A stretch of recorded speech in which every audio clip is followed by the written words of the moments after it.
E que estreia hoje com o comando, com a apresentação do Olavo de Carvalho, jornalista e filósofo. Então, o Mídia Sem Máscara na TV vai levantar questões a serem discutidas, questões do nosso país que precisam ser discutidas, assuntos polêmicos e que você vai poder também participar. Então, são respostas que você terá, grandes perguntas que você já fez e eu acredito que vocês têm que aproveitar essa oportunidade, né? Porque é uma oportunidade que nós estamos oferecendo a vocês a partir de agora, todos os domingos aqui no Boa Tarde Curitiba. Então, aproveitem, assistam, discutam, perguntem, porque eles vão ficar aqui à sua disposição para qualquer questionamento. Então, agora com vocês, Olavo de Carvalho e o Mídia Sem Máscara na TV.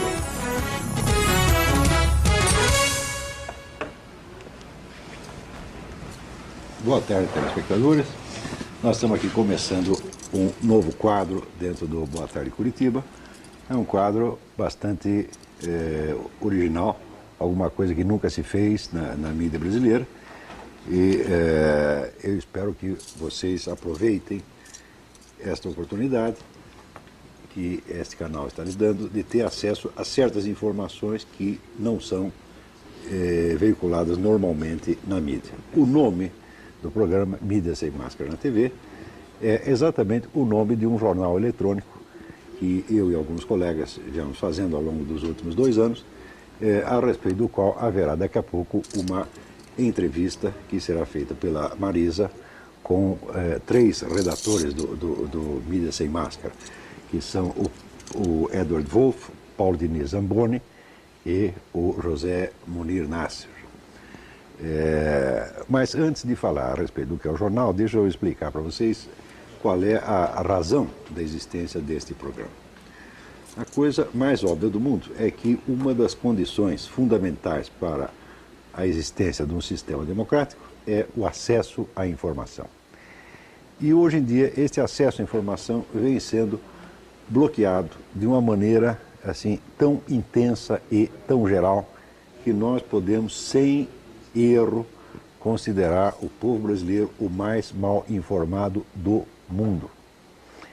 Isto acontece não por causa de alguma censura governamental, vamos dizer, de algum controle direto exercido pelo governo, se bem que ele tenha tentado, mas pelo simples fato de que a uniformidade de opinião entre a própria classe jornalística faz com que ela tenha um espírito seletivo, tá certo? De modo que todas as notícias são escolhidas de uma maneira sempre uniforme, tá certo? E não abrindo o leque para todas as informações necessárias.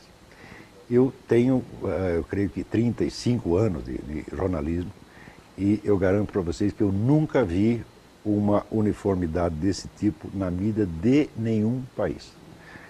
O Brasil hoje é, vamos dizer, uma nação privada do debate através da mídia, privada da confrontação de opiniões, exceto dentro de uma margem muito pequena que é, vamos dizer, controlada já como que planejada pela classe jornalística. Isso aconteceu por 2 motivos. Se nós pegarmos a classe, os jornalistas que trabalham hoje nos jornais, nos noticiários de TV, nós vamos dividi-los em 2 gerações. Uma que está com 60 anos, outra que está com 30 anos. A primeira formou a segunda, evidentemente. Os de 60, eles se formaram no período de o que eles chamam a luta contra a ditadura, a luta contra o regime militar. Tá certo? E aquilo os marcou profundamente. Marcou tão profundamente, que um deles, que é o Zuenir Ventura, meu amigo, trabalha no Globo, escreve para o Globo, escreveu um livro chamado 1968, o ano que não acabou.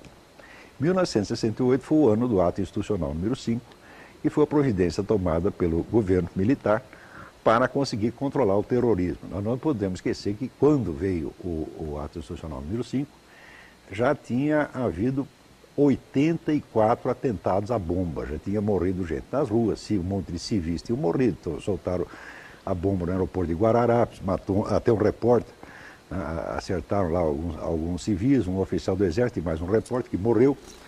Quer dizer, a situação está ficando absolutamente insustentável. Hoje em dia vocês estão bastante informados a respeito do terrorismo no mundo, mas ninguém lembra o que foi o terrorismo no Brasil naquela época. Então, o governo militar, desesperado com a situação, baixou lá uma legislação repressiva que lhes permitisse, vamos dizer, atacar o problema do terrorismo de frente.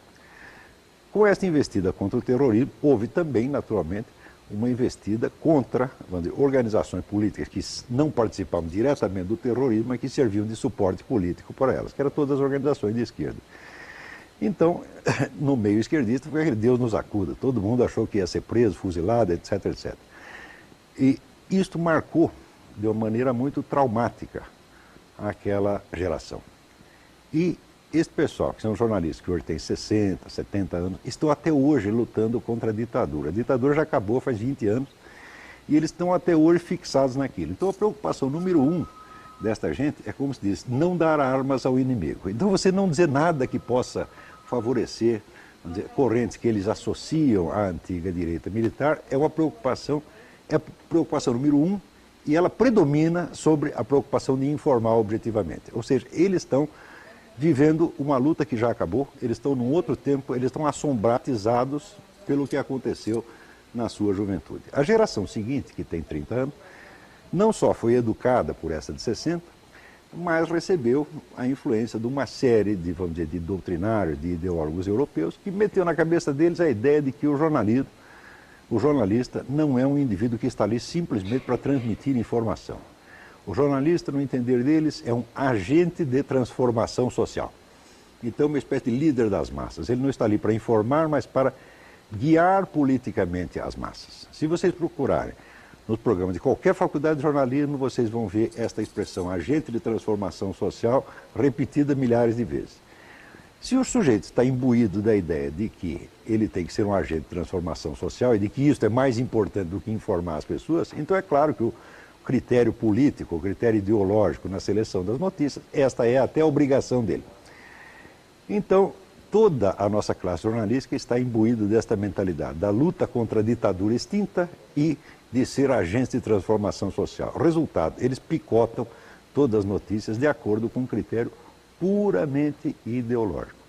E estão tão acostumados com isto que não percebem que há aí nada de mal, e como ninguém os confronta, ninguém os desafia, eles estão achando até de boa fé que estão agindo corretamente, mas não estão agindo de uma maneira profundamente desonesta, porque não é o jornal, não é o jornalista que tem que decidir qual vai ser a orientação política do leitor. O leitor tem que ter a informação de todos os lados que existam, tá certo? E daí ele escolhe.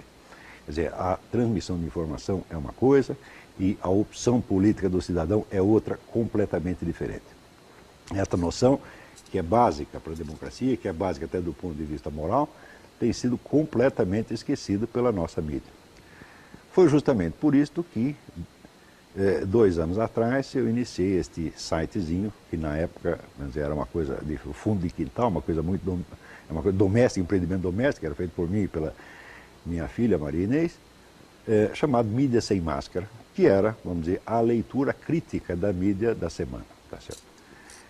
Com o tempo, o Mídia Sem Máscara foi crescendo e vários colunistas de primeiríssima qualidade acabaram aderindo ao nosso empreendimento. E hoje nós temos mais de 20 colunistas que, para o meu gosto, são os melhores da mídia. Nós temos colunistas como o Zé Nivaldo Cordeiro. O Zé Nivaldo Cordeiro foi assessor econômico da Prefeitura de São Paulo, como o José Oswaldo de Meira Pena, embaixador, como o Jânio Cristaldo e outros de primeiríssima ordem. Todos esses estão fora da grande mídia hoje, porque a seleção das notícias, seleção ideológica da notícia, implica também a seleção ideológica dos jornalistas. Isso quer dizer que todo mundo que não está, vamos dizer, afinado com a corrente majoritária acaba, de uma maneira ou de outra, sendo marginalizado e posto para fora. Uns meses atrás vocês ouviram dizer que o governo federal pretendia criar, vamos dizer, uma agência para o controle da mídia e que toda a classe jornalística achou ruim. É evidente, ela acha ruim que o governo queira controlá-la, mas o fato é que ela quer controlar a opinião pública. E, de certo modo, a agência proposta pelo governo seria apenas uma duplicação inútil de serviço, porque o afinamento ideológico entre a mídia e os partidos que estão no comando é quase total, 100%. Então, o protesto dos jornalistas contra a tal da Ancinave foi como se dissesse assim: para que vocês querem nos mandar se nós já estamos fazendo tudo o que vocês mandam fazer? Tá certo? Então, eles querem fazer uma espécie de subserviência, mas extraoficial, não quer que oficialize a subserviência. E isso, evidentemente, é uma farsa, está muito errado. E com o nosso programa nós vamos explicar isso a vocês, vamos trazer outros jornalistas para ser entrevistados aqui e aos poucos esperamos trazer todo o esclarecimento necessário para que os nossos telespectadores percebam a profunda anormalidade do que está acontecendo com a mídia brasileira. Mas agora, para falar um pouco do Mídia Sem Máscara, eu queria passar aqui a bola para a Marisa, que vai entrevistar 3 dos nossos redatores, inclusive os 2 que estão respondendo, vamos dizer, pela edição do Mídia Sem Máscara, que são o Edward Wolff e o Paulo Diniz, e também o nosso colunista econômico, o José Monir Nasser. É bom esclarecer que este programa aqui ele vai ter uma estrutura muito flexível. Quer dizer, o programa pode ser ocupado, por exemplo, todinho por um comentário que eu mesmo farei, a respeito do noticiário da semana, ou de algum outro acontecimento ligado à mídia que nos parece importante. Pode haver entrevistas e pode haver também um rodízio dos comentaristas. Frequentemente não estarei aqui eu, estará outro redator do Mídia Sem Máscara. Mas tem um que vai estar com uma certa constância, que é o José Monir Nasser. O Nasser será o comentarista econômico deste programa. Isso quer dizer que uma vez por mês ele vai fazer uma resenha das principais notícias econômicas, que são notícias de importância fundamental, e mostrar no que a mídia está distorcendo ou até desinformando os leitores naquele ponto. Então, uma vez por mês, teremos aqui o José Monir Nasser com o noticiário econômico. Então, vamos passar aqui a bola para a Marisa para que ela entreviste o pessoal do Mídia Sem Máscara. Então vamos lá. Obrigado, Olavo. E você também pode participar, você pode nos ligar, você pode fazer pergunta, até eventualmente colocar um assunto para ser tratado aqui, né, Olavo? Você está à disposição também disso, né? Então é isso. E eu quero conversar agora, dar nossa boa tarde, bem-vindo também aqui nosso Mídia Sem Máscara na TV, ao Paulo Diniz Zamboni. Paulo Diniz é historiador, Paulo? Isso, formado em História. E companheiro nesse trabalho com o professor Olavo há cerca de 2 anos e meio, né? E a gente tem descoberto ao longo desse tempo de trabalho que existe uma série de informações, além das necessariamente jornalísticas, que comportam uma análise diferenciada, que infelizmente não existe na nossa mídia, né? E essa análise diferenciada, ela ajuda a compreender a atualidade, inclusive das notícias do nosso cotidiano, né? Certo. Outra pessoa também que está aqui conosco é o Edward Wolff, que é jornalista. É jornalista, né, Edward? Jornalista e engenheiro também. Engenheiro também, matutino, vespertino e jornalista noturno. E daí você trabalha no site, aí à noite está no site, é no Mídia Sem Máscara. Exatamente. E também o José Monir Nasser, que é o economista, que o Olavo falou, que vai também nos acompanhar em eventuais programas aqui falando sobre economia. Boa tarde, Monir. Boa tarde. Muito bem. Então, a missão que me cabe aqui nesse empreendimento jornalístico, ou contra-jornalístico, é debater assuntos econômicos, que são informados em profusão. Né? O Brasil é um dos países do mundo que divulga mais notícias econômicas. É muito difícil achar um jornal nos Estados Unidos ou na Europa que tenha tantas páginas de economia. Isso foi um pouco pedagogia da inflação, do tempo que tinha que ler o jornal para salvar a sua vida econômica até o dia seguinte. Mas, ao mesmo tempo que se divulga muita quantidade de material, há uma grande complacência da mídia, digamos, especializada em economia, e com os verdadeiros problemas do Brasil. Eu acho que há uma baixíssima compreensão da problemática econômica brasileira ao se ler os jornais. Há muito mais um debate em torno de circunstâncias ocasionais, há um debate em torno de eventuais variações sobre o mesmo tema, mas se falar do assunto realmente não se fala. Por exemplo, agora chegou-se à conclusão que 40% das prefeituras não cumpriram com a lei da responsabilidade fiscal. Considerando que quem reclamou foi só quem sucedeu alguém, né? Porque o que foi reeleito não deve ter reclamado de não ter cumprido. Então, provavelmente, a quantidade de prefeituras que não cumpriu com a lei da responsabilidade fiscal, ela é enorme. E o debate, então, encontra-se no seguinte estado. De um lado, há as pessoas que estão aí desejando que se trate esse assunto com todo o rigor da lei e que se estabeleça aí a cassação ou a punição desses prefeitos todos aí. Como esses prefeitos todos aí são de todos os partidos, Essa é uma solução, digamos, vamos falar assim, é uma solução razoavelmente romântica. Achar que no país, no Brasil, vai haver uma cassação coletiva de 3 mil prefeitos, isso é impensável. Então, o problema que a gente tinha que pensar, na verdade, é se perguntar o seguinte: por que razão é que tem que o Brasil ter 5.570 municípios, sendo que a maioria é uma mera ficção financeira? No entanto, o debate sobre as razões que impedem que o Brasil tenha mais racionalidade na constituição da sua repartição, digamos, administrativa, territorial, nunca são tocados. Quer dizer, Moreira, que o problema aí não é só que está havendo uma drenagem de verba, vamos dizer, ilegal nas prefeituras, mas a existência das prefeituras já é uma drenagem. É completamente absurdo. Por exemplo, há municípios no Paraná com 2.500 habitantes, que é mais ou menos a população de um conjunto residencial grande em São Paulo, assim, digamos. Os números, o Eduardo Janete da Fonseca, um economista de São Paulo, fez um estudo há muito tempo, mostrando que a maioria dos municípios vivem exclusivamente do Fundo de Participação dos Municípios, quer dizer, vivem da mesada que o governo federal lhes dá. E por que é que nós temos que ter todos esses municípios? Veja, os Estados Unidos, que têm o mesmo território continental que o Brasil, tem perto de 3 mil, lá chama-se comarca, né? Counties, aqui seria alguma coisa como condado. Eles têm 3 mil municípios, porque nós temos que ter 5.570. Quer dizer, o fato de que não se toca no assunto verdadeiro, criam-se municípios que são ficções, cada um tem que ter um prefeito, cada prefeitura tem que ter meia dúzia de secretários, tem que ter não sei quantos vereadores, se não me engano, são o número mínimo é 12 ou 13, e esta coisa toda custa uma enormidade sem que se possa realmente debater este fato em si. Ou seja, há um terreno sacrossanto dentro do qual não se adentra, e fica-se então debatendo se devia punir o prefeito que não cumpriu com suspensão dos direitos políticos, ou se obrigar o sujeito a pagar com o dinheiro dele. Tudo coisa romântica que nunca vai sair do zero. Quer dizer que mesmo que os 5 mil e tantos prefeitos fossem honestíssimos e cumprissem com toda a lei, ainda assim o Brasil estaria perdendo. Exatamente, não faz nenhum sentido, o sistema todo é ilógico. No entanto, a mídia faz um absoluto silêncio com relação a isso. Ninguém consegue pensar no problema verdadeiro. É esse tipo de debate que nós vamos fazer aqui, uma vez por mês, provavelmente, debatendo aquilo que aconteceu no mês anterior e que deve ser levado à reflexão dos senhores.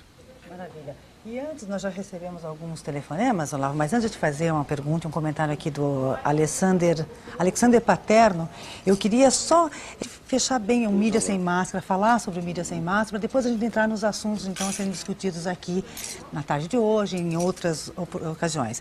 Bom, o Olavo já falou como foi fundado, quando foi fundado o Mídia Sem Máscara, né, e qual a missão do Mídia Sem Máscara, mas eu gostaria de saber, agora, daí vamos ver quem que vai nos responder, se o Edward, se o Paulo, se o José, enfim.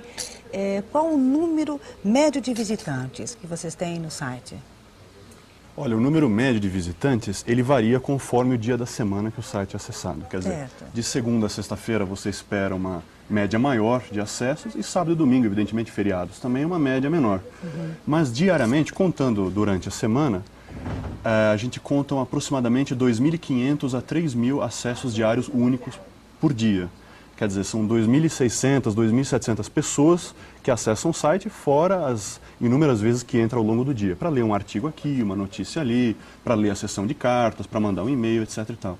Então, descontando todos os múltiplos acessos diários, você tem uma média aí de 2.500 a 3.000 pessoas. Todo dia vocês escrevem para o jornal, ele está sempre sendo renovado. Exatamente. Diariamente a gente tem uma publicação aí de 7 a 8 artigos, né, dos diversos colunistas que nós temos aí, mais ou menos 20, 25. Temos editoriais nossos também, quer dizer, pessoas da equipe Mídia Sem Máscara, o Paulo Diniz, ou eu, ou o professor Olavo, escrevemos alguma coisa. A sessão de cartas, nós respondemos as cartas que são enviadas para nós, as pessoas fazem perguntas, dão sugestões, às vezes xingam bastante também. E qual é o perfil das pessoas que acessam esse site? Acessam, olha... A maioria jornalistas mesmo? O perfil, como a internet é um meio predominantemente jovem, então o perfil do Mídia Sem Máscara é jovem também. Então são pessoas assim de 35 anos ou menos que acessam o Mídia Sem Máscara. sem querer dizer que quem tem mais de 35 anos não seja jovem também, jovem de espírito. Isso. Mas a média é essa, de 35 anos para menos. Uhum. Bom, você está falando em alguns dos articuladores, né? Você falou, agora vocês todos têm em torno de 25 articuladores. 25, 20, varia muito conforme também as pessoas vão escrevendo. Tem gente que escreve a cada 2, 3 dias, tem pessoas que escrevem uma vez a cada 2, 3 meses. Certo. E a gente não procura exigir nada das pessoas, no seguinte sentido, exigir uma periodicidade. Porque às vezes a pessoa não tem o que escrever. E a gente respeita isso. E como que vocês contratam esses articulistas? Como que eles são contratados? Olha, é na base do voluntarismo mesmo. A pessoa, ela reconhece o site, reconhece o trabalho do site e, movida por um senso de dever mesmo, de ajudar a desmascarar o esquerdismo que tem, o esquerdismo reinante que há na mídia brasileira, o sujeito nos ajuda enviando artigos e notícias, né? Então é na base do voluntarismo mesmo. Na realidade, o que acontece é que em algumas ocasiões o leitor acaba nos contactando, porque ele está inconformado com uma matéria que ele leu. Normalmente é assim que se dá o processo. Ele lê uma matéria em um grande órgão de mídia, ele nota que há discrepâncias, alguma coisa que não está correta na matéria, e ele nos contacta. E ele oferece um ponto de vista sobre aquele determinado assunto. A gente lê o artigo, né? Nós lemos o artigo, chegamos à conclusão realmente. A gente faz uma análise, porque também o mídia ele não é um simples depósito de artigos, não é isso. Tá. É um depositório. A gente faz uma análise primeiro. Detectando o valor daquela informação, a gente coloca essa matéria no ar. Vocês fazem análise também no ar? Fazemos análise do material que é colocado. Não é um instrumento de combate, né? Vai lá qual é a repercussão desse trabalho de vocês? Olha, como o Edward disse, diante do público jovem, principalmente, que eu acho que é o que mais conta, tem sido fantástico. Isso eu posso afirmar.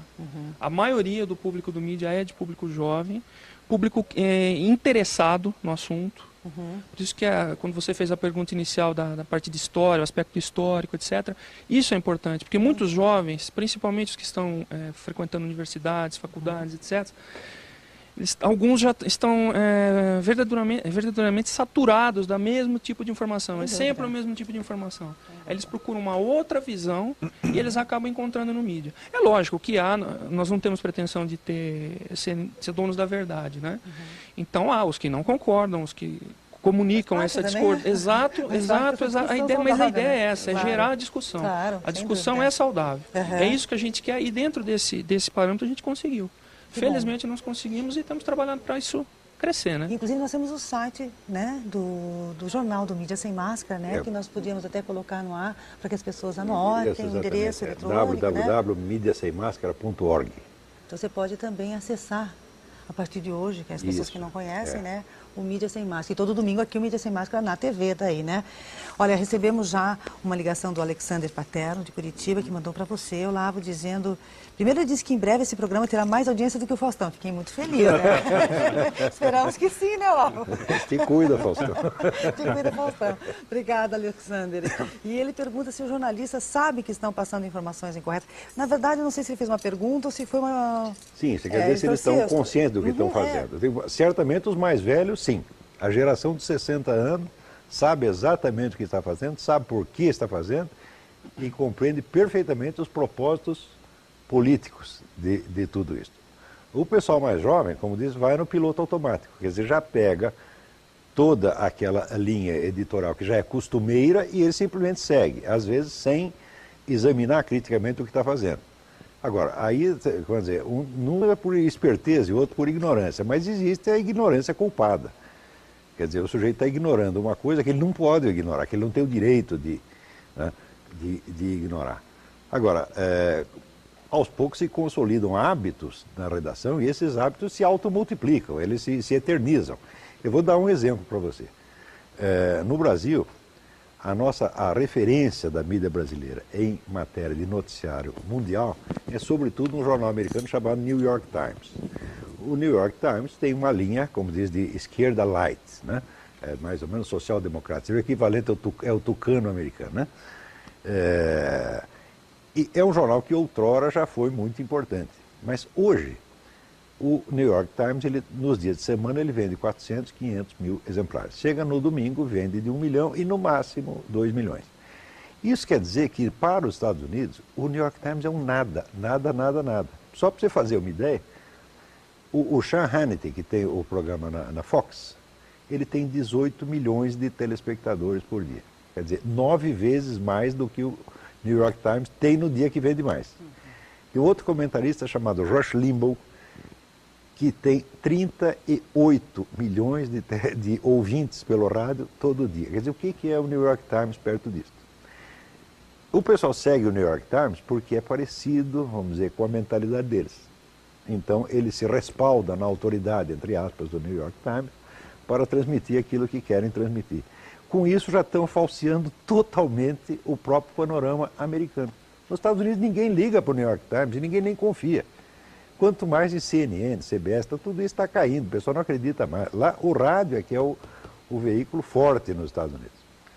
Um fenômeno como esse, o Rush Limbaugh, 38 milhões de ouvintes por dia, ninguém pode com ele. Ele é um sujeito sozinho, né, tem poder mais que 10 ou 20 jornais juntos.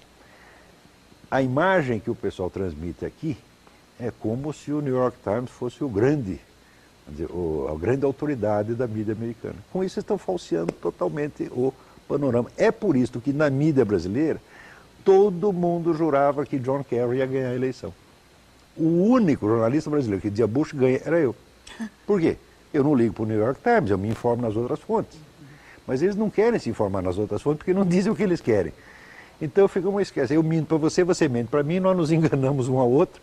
E é isso que tem acontecido na mídia. Então, eles estão conscientes sim do que estão fazendo e os que não estão conscientes não têm o direito de não ter consciência. Quer dizer, o sujeito que lida justamente com a informação é o cara que não pode dizer, mas eu não sabia, porque a sua obrigação é saber. É isso? Certo. E aproveitando então, já vou passar do Henrique também. Por favor. Depois, se eles quiserem comentar alguma coisa também, né? O Henrique do Água Verde, ele pergunta, não está havendo na mídia um anti-americanismo ideológico? Certamente. Diz que está gostando muito do programa também, são esses que devem existir. Eu também acho, viu, certamente. Henrique? Nós vamos falar mais a respeito disso, porque eu trouxe até aqui para vocês alguns livros para mostrar qual é a origem remotíssima desse anti-americanismo na mídia brasileira. É uma coisa que vocês vão cair de costas, porque nunca foi informado. Como é que começou isso e por que começou e por que se eternizou. Tá certo? Mas isso é um assunto para depois. É melhor, né? Aliás, até para complementar isso, a pergunta sobre o anti-americanismo, é interessante que tem muitos leitores que entram no Mídia Sem Máscara, leem tudo que tem lá e mandam e-mails mais ou menos no seguinte teor. Meu Deus, vocês estão falando bem de George Bush. Fico escandalizado. Ficam escandalizados com isso. Quer dizer, como vocês podem fazer uma análise positiva de um presidente que, segundo o leitor, é como se fosse um Adolf Hitler? Quer dizer, olha, escuta, George Bush não é um Adolf Hitler. George Bush é um republicano, um sujeito muito bem formado, é um sujeito que tem um sujeito de princípios, um sujeito de valores e tem os seus defeitos também. Mas o Mídia Sem Máscara faz o quê? Nós pegamos o todo e analisamos o todo, tirando o viés ideológico da notícia. Quer dizer, vamos analisar a presidência de George W. Bush pelos fatos, pelo aquilo que ocorre, pelo aquilo que acontece. Isso. E não se a gente gosta ou não gosta do George W. Bush. No Mídia Sem Máscara tem colunistas que são pró-Bush e colunistas que são contra. Exatamente. Agora, no restante da mídia só tem contra. Só tem contra. Então o sujeito fica assustado de entrar num site que tem colunistas que falam a favor. Esse, quer dizer, o anti-americanismo você percebe bem aí, quer dizer, Mídia Sem Máscara, por menor que seja... Esse anti-americanismo é mesmo porque a imprensa passa isso, né? Vai passando isso para as pessoas. Mas é importante explicar exatamente o que é o conceito de anti-americanismo. Isso. Porque se você analisar os artigos que estão disponíveis no Mídia Sem Máscara, muitos são contra muitos políticos dos Estados Unidos. Então, de certa forma, tem que ser explicado o que é anti-americanismo. A disputa que ocorreu entre George Bush e John Kerry foi uma luta entre americanos e anti-americanos, porque as ideias que guiam John Kerry, elas são essencialmente contrárias ao espírito do verdadeiro norte-americano. São coletivistas, são socialistas, são esquerdistas, são anti-Estado Nacional, são contrárias à ideia de soberania nacional. Como contrários? Simples, submeter o país à ONU. Essa é uma ideia que ganha força em outros países. Não por coincidência, um deles é o Brasil. E não por coincidência também, toda a grande mídia brasileira vestiu a camisa de John Kerry. Isso é um ponto onde, vamos dizer, onde a distorção do noticiário chega à completa inversão. Porque hoje em dia você tem, vamos dizer, na ONU, você tem uma fortíssima tendência para dar à ONU o estatuto de governo mundial. Isso aí é oficial, já foi discutido em Assembleia Geral, já foi decidido, e que a ONU deve se transformar em governo mundial, abolindo as soberanias nacionais. Isto, a ONU está nisso e a comunidade europeia também está nisso. No Brasil, a coisa é noticiada como se fossem os americanos que estão fazendo. Justamente, qual é a primeira... Se você quer implantar um governo mundial e você quer acabar com as soberanias, qual é a primeira soberania que você tem que liquidar? A do país mais forte, evidentemente. Então, a primeira é Estados Unidos. Aqui, a coisa está chegando invertida como se não fosse a ONU que está fazendo isso, e sim os americanos. Isso é uma coisa que, vamos dizer, que para quem tem a informação, você sabe que a coisa está sendo invertida. Quer dizer, aí eu já tenho cobrado através dos meus artigos, porque eu tenho a coluna no Globo, de vez de escrever um artigo mensal para a Folha de São Paulo, outra quinzenal para 0 Hora. Eu, através dos meus artigos, cobro dos meus colegas. Como é que foi isso? Vocês disseram isso, mas aqui a documentação mostra o contrário. Eles nunca respondem nada. Quer dizer, já estão agindo, já passou para ser vergonhice mesmo. Né? Agora, uma outra coisa importante é o seguinte, não pode confundir o Mídia Sem Máscara com os outros sites que se apresentam como aquilo que nos Estados Unidos se chama Media Watch, quer dizer, que é o fiscal da mídia. Sem desfazer do trabalho de ninguém, o fato é que todos estes sites, tipo Observatório de Mídia, Observatório da Imprensa, etc., todos eles são ligados a organizações políticas que os financiam. Todos eles. Nós podemos dar até o organograma de cada um. O dinheiro do site tal aparece de tal lugar, tal lugar, tal lugar. O Mídia Sem Máscara não é financiado por ninguém, não tem patrocinador nenhum e todos nós estamos trabalhando de graça. É isto que permite, vamos dizer, a nossa total liberdade. Nós somos o único site de Media Watch que pode dizer nós não temos rabo preso. Não pertencemos a nenhuma entidade, não pertencemos a nenhuma ONG, não pertencemos... Tem site até ligado à repartição pública, à repartição do governo. O governo os financia, tá certo? E ainda tem a cara de pau de dizer que nós somos isentos, nós somos fiscais isentos. São coisíssima nenhuma. Não é isso? Outra coisa, a gente descobre esse dado que eu estou lhe dando, eu tenho esse dado porque eu fui investigar da onde sai, quem financia, quem está por trás, etc, etc. O Mídia Sem Máscara, pode ser que amanhã ou depois ele precise de dinheiro. Se receber dinheiro, alguma ajuda, nós vamos publicar. Primeira coisa, olha, fulano nos deu dinheiro e não temos compromisso nenhum com ele. Não é porque o fulano ajudou aqui que se amanhã ou depois ele fizer uma treta, nós vamos esconder. Não vamos esconder nada. Se quiser ajudar o nosso projeto, muito bem, mas não venha querendo nos comprar, porque não vamos ser comprados, não. Então, eu quero ver esses outros sites mostrar o balancete. Então, recebemos tanto do governo federal, recebemos tanto da comunidade europeia, recebemos tanto da ONU para mentir a favor deles. Tá certo? É certo. Bom, a gente está falando também sobre alguns assuntos que são abordados pelo site, né? Vocês têm denunciado as atividades do Fórum de São Paulo e a omissão completa da grande mídia em relação a ele. O que é o Fórum de São Paulo, né?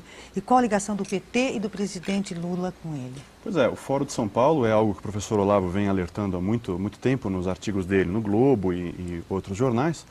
E o Mídia Sem Máscara procura informar mais o leitor a respeito do Fórum de São Paulo, já que as colunas do professor Olavo são limitadas em espaço. O Fórum de São Paulo é uma organização internacional, fundada pelo Partido Comunista Cubano, em iniciativa Fidel Castro com o presidente Luiz Inácio Lula da Silva, como um plano de implantar o comunismo na América Latina, e de maneira coordenada com diversos organismos internacionais da pior espécie, como, por exemplo, as Farc colombiana, ELN, MIR e outras instituições, agindo de forma internacional, ou seja, são as diversas soberanias nacionais que esses grupos comunistas assumem nos diversos países latino-americanos, se reportando a uma instituição supranacional, que é o Fórum de São Paulo, para implantar um regime político da pior espécie, que é o regime comunista, enfim, né? Então, em linhas gerais, é isso o Fórum de São Paulo, né? O Fórum de São Paulo, que pelas últimas contagens, é que tem 84 organizações filiadas. Algumas delas são partidos legais, como o próprio PT, o PDT, o PPS, etc. Outras são entidades criminosas. Quer dizer, é um órgão sui generis, porque tem ali entidades legais e ilegais, todas articulando uma estratégia conjunta. Quer dizer, só isso já mostra a ilegalidade do conjunto. Porque se amanhã, por exemplo, vamos supor que eu sei lá, sou candidato a vereador, tá certo? E eu articulo a minha candidatura com o Fernandinho Beiramar, mesmo que eu não esteja recebendo nenhum dinheiro dele, mesmo que eu não tenha nenhuma participação no negócio sujo dele. A simples parceria política com a delinquência já é delinquência. Então, isso ninguém tem noticiado, o pessoal tem varrido isso para baixo do tapete. Agora, é curioso porque o Foro de São Paulo, independente da nossa opinião sobre o Foro de São Paulo, é uma entidade importante, supranacional, fundada por duas pessoas muito importantes, Fidel Castro e Lula. E cadê a mídia nacional debatendo sobre isso daí que é tão importante? Sem dúvida, sem dúvida. Quer dizer, só por isso você percebe que há notícias sendo ostensivamente escondidas do público. E os objetivos do fórum não somos nós do Mídia Sem Máscara que estamos dizendo que são esses. Eles constam todos em atas. Exatamente. Eles afirmaram isso. As atas estão no Mídia Sem Máscara. Inclusive, a maioria das atas disponíveis na internet brasileira estão somente no Mídia Sem Máscara. Eles mesmos publicaram as atas. Não somos nós que estamos dizendo que eles vão implantar. Mas eles publicaram... Eles tinham um site deles, do Foro de São Paulo. Sei, forosaopaulo.org. Aí eles... Ficavam sempre as atas. Daí eu lia aquele negócio, porque eu não sou bobo, eu vou me informar. E lia e comentava aqui no Globo. De tanto eu comentar, começou a dar na vista, daí eles sumiram com o site, esvaziaram o site. E 6 meses depois voltaram com outra versão já expurgada, já tiraram as partes mais comprometedoras. Mas enquanto isso nós já tínhamos copiado todas as atas. Então hoje nós temos uma versão completa das atas do Foro de São Paulo, uma parte em português, uma parte de 1990. 1990, exato. São 14 anos já. E tem aquela reunião anual, e eles são 80 e tantos partidos e organizações que tomam parte, discutem e tomam as suas resoluções. As resoluções são obrigatórias para todos os partidos. Quer dizer que existe uma articulação continental do movimento comunista. E isso está lá tudo nas atas. Tá entendendo? E como é que uma coisa deste tamanho pode ser escondida durante tanto tempo? Você vai dizer que o sujeito da mídia, o chefe de redação, que esconde uma coisa dessa, não sabe o que está fazendo. Eu digo, mas eu não nasci ontem, não somos idiotas. Quer dizer, idiotas somos todos, de nascença. Mas não tanto, não precisa caprichar tanto. Tá, né? Quer dizer, 14 anos escondendo. Vamos supor que durante os primeiros 5 ou 6 anos, ninguém reparasse naquilo, não desse importância. Mas aos poucos foi crescendo. Por exemplo, o Lula, alguns meses antes dele subir à presidência, ele ainda era o presidente do Foro de São Paulo. Ele presidiu o Foro durante 12 ou 13 anos. Todas as reuniões eram com ele. E cada reunião tinha as resoluções, ele assinava. A resolução tem um valor de compromisso. Por exemplo, na última reunião, assinaram um compromisso que todas as 80 e tantas organizações se comprometiam a defender as Farc, a narco-guerrilha colombiana, contra o governo da Colômbia. E acusavam o governo da Colômbia de fazer terrorismo de Estado contra as Farc, contra os pobres traficantes. Isso está assinado lá pela mão do seu Lula. Agora, depois ele sobe à presidência e diz, eu vou combater o narcotráfico. E eu, quando ele disse isso, eu disse, o senhor não vai combater o narcotráfico, o senhor não pode combater o narcotráfico. Se o senhor combater o narcotráfico, o senhor não dura um minuto. Por quê? Porque a sua assinatura está lá. Não adianta, eu não nego que ele queira, eu não estou atribuindo más intenções a ele, talvez ele queira realmente combater o narcotráfico, mas não pode, porque ele tem o que se chama rabo preso. Você quer mais rabo preso do que um compromisso assinado? Quer dizer que se ele for combater mesmo e pisar no calo da Farc, ele não dura 2 minutos. Tinha um pessoal do Partido Socialista Colombiano que apoiava antigamente a Farc, retirou o apoio, a Farc esperou uma festinha lá do partido, foi lá e matou toda a liderança no mesmo dia. Então, quando o Lula diz, não, esse pessoal do narcotráfico, como diz, ele tem bala na agulha, tem café no bule, ele sabe o que eles mandam nele. Ele não está livre para agir. Não estou colocando em dúvida a honestidade dele, não é este o ponto. Eu estou dizendo, ele pode querer fazer a coisa certa, mas ele não pode. E o Edward, ele explicou que começou, então, esse Foro de São Paulo com uma união dos líderes, seria isso, da América Latina? O líder dessas instituições ideológicas seria de esquerda. Cuba com Fidel Castro, Lula aqui, Venezuela também, Cuba, Venezuela, envolvido Colômbia. Diversos partidos de esquerda, desde a Argentina até o México. Todos os partidos de esquerda, todos eu não diria, mas a grande maioria está lá. A grande maioria está lá. E o curioso é que a mídia não se manifesta, a grande mídia, né, não se manifesta a respeito disso, nem para dizer, olha, Foro de São Paulo é uma coisa desprezível, você não precisa, não vamos nem ligar para isso daí. Mentira. Simplesmente não É porque já que o Olavo está denunciando há tantos anos, está falando, está colocando... Você não encontra nunca alguém dizendo, dando uma justificativa, falando não. Tem uma coisa de desonestidade aí. Né? Você veja, a desonestidade chega ao ponto, né, uma coisa tão absurda. Por exemplo, na última eleição você tinha 4 candidatos. 3 deles pertenciam ao Foro de São Paulo. PDT, que era o Ciro Gomes, né? Não, perdão, Garotinho, pertence ao Foro de São Paulo. O PPS, que era o Ciro Gomes, pertence ao Foro de São Paulo. E o PT. Ora, existem resoluções do Foro de São Paulo, já de anos atrás, que colocam como prioridade para todo o foro eleger o Lula presidente da República do Brasil. Então, como é que o sujeito assina um compromisso de eleger o Lula presidente e no dia seguinte ele se apresenta como candidato fazendo de conta que é concorrente? Então, isso quer dizer, eu estou aqui acusando publicamente o seu Ciro Gomes e o seu Garotinho de ter participado dessa farsa conscientemente. Quer dizer, eles sabiam que tinham um compromisso perante toda a esquerda latino-americana no sentido de eleger o Lula presidente. Então vão lá para servir de sparring. Você está entendendo? Como no boxe, tem um sujeito que está lá só para apanhar. E depois de apanhar, ele é premiado, como o seu Ciro Gomes foi premiado com o Ministério. E depois, ainda, a nossa mídia tem a cara de pau de dizer que foi a eleição mais transparente da nossa história.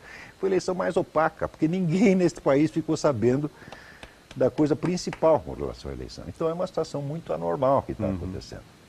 Mais dia, menos dia, isso tudo vai ter que vir à tona. Tá certo? Eu não vou dizer que as pessoas vão nos ouvir agora e todo mundo vai acordar. Falo, não é assim.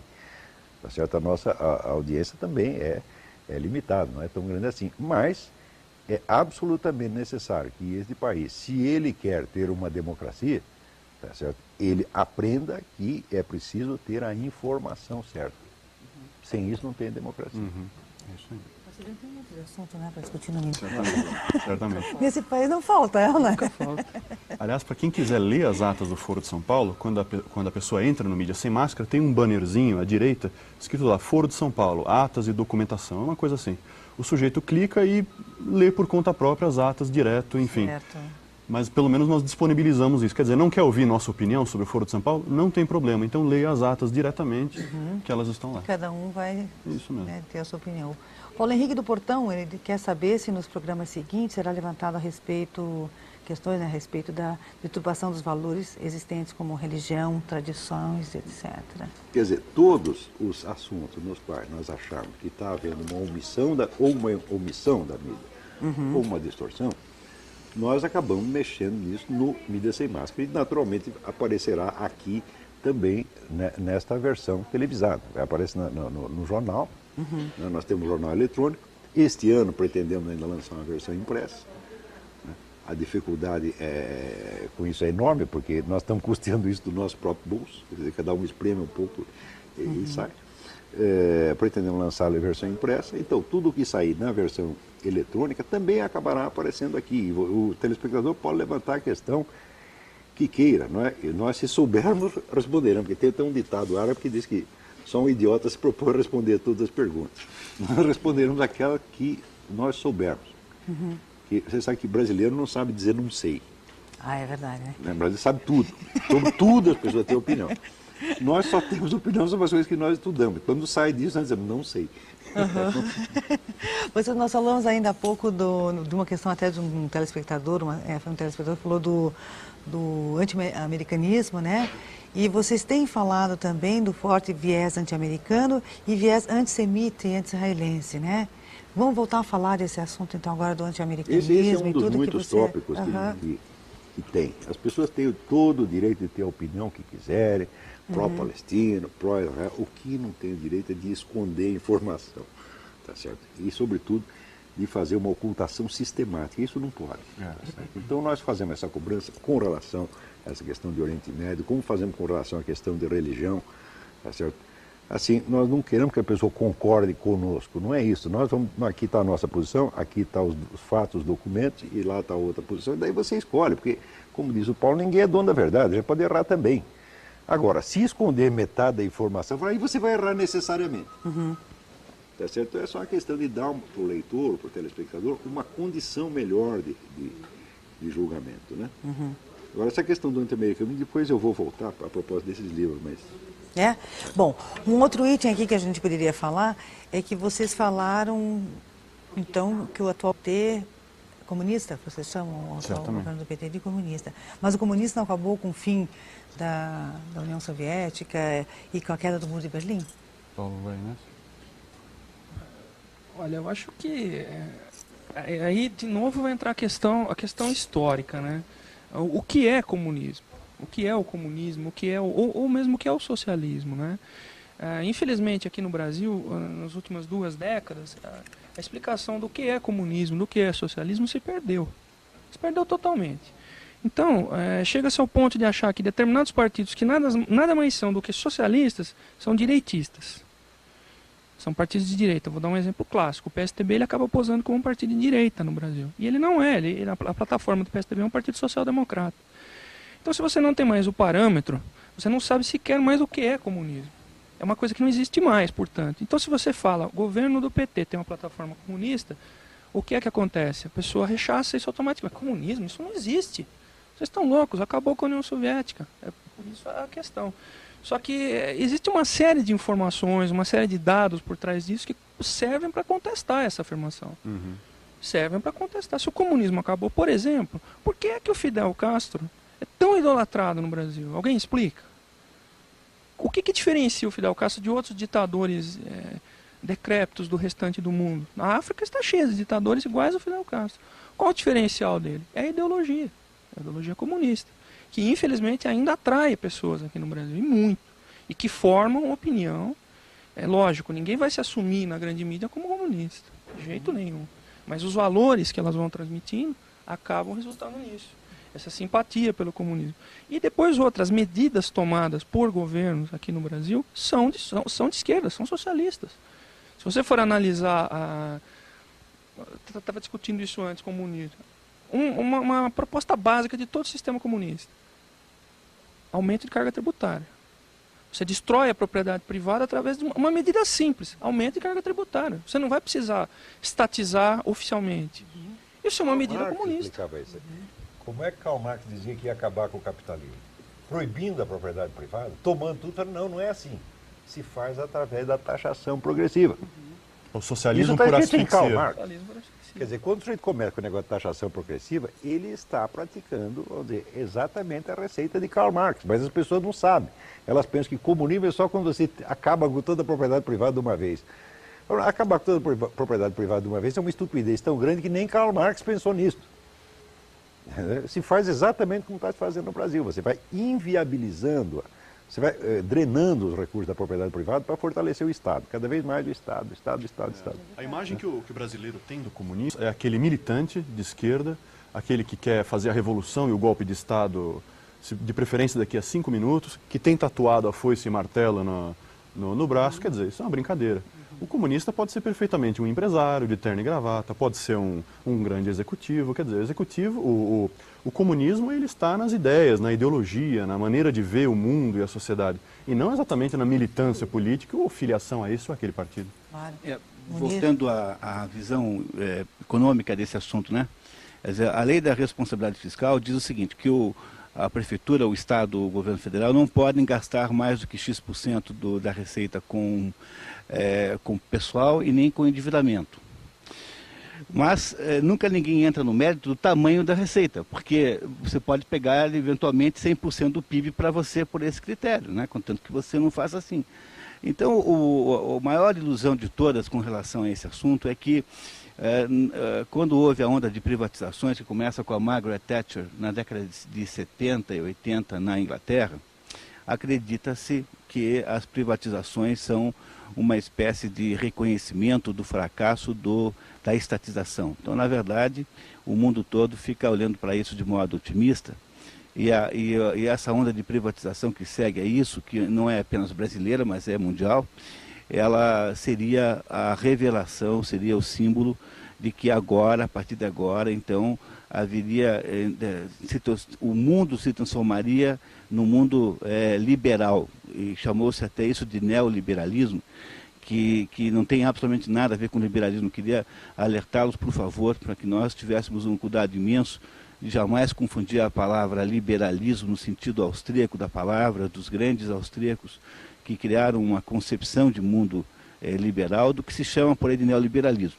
Neoliberalismo, na verdade, é uma maneira de o Estado moderno, com pretensões socializantes, deixar de interferir diretamente na atividade econômica e entregar esta atividade para os particulares que têm notoriamente mais competência de atuação do que ele, e em seguida expropriá-los via sistema tributário, via a quantidade de impactos de natureza expropriante é tão grande que até existe um chamado empresa socialmente responsável, que é mais um tipo de imposto. Quer dizer, na hora em que o Estado e os empresários desavisados e ingênuos saem por aí fazendo publicidade de seus programas sociais, todo o programa social de alguma empresa não passa, em última análise, de um imposto disfarçado. E pior do que um imposto disfarçado, é um imposto que obriga o sujeito a uma espécie de confissão de culpa. É uma espécie de... ali, mais do que um imposto, é uma espécie de punição alternativa.